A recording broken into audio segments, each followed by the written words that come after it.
Get in Nimesh. Well, Nimesh, it's been a good trading session. Yeah. The market seemed to have shrugged off the GDP data, and they're saying we're looking ahead. We expect things to improve from here on. But how are the flows? How do you read the current market dynamics? Well, actually, a good-looking screen, a good recovery as well, intraday from the lows, and it looks like there is decent buying as well, is what I understand from larger FIs. So again, the buy-sell ratio is close to 3:1, which is very, very positive, and that actually rubs off into the broader market stocks as well. Within sectors, cement has done well. You explained in the link as well. There is an expectation of a price hike across the board from cement players, and also real estate names have done well in today's market from a flow perspective. So that's overall feedback. I think the broader market index has been buzzing, and also because of the new F&O entrants, there is a lot of traction in the new F&O stocks.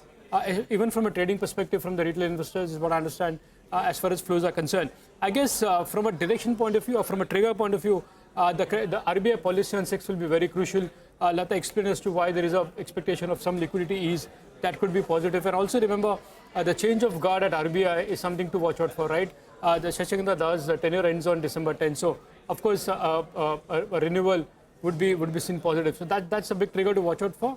But broadly, today's recovery looks like it's backed by a very decent FI buying. Well, that's going to be interesting. Then we'll get that data point by around 6 p.m. later today. But what about individual stocks? Well, so in terms of individual names, the first stock is Heikel. The entire CDMO space off late is done well, but Heikel stands out on very large volumes. The stock is up 10%. And I understand a leading family office recently bought a stake in the company, and hence a big excitement on that particular name. The second stock is Bharat Forge.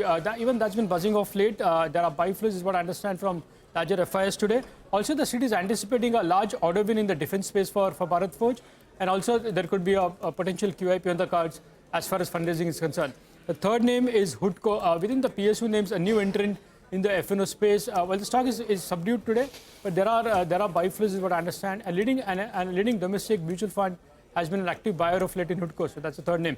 The last is IGL.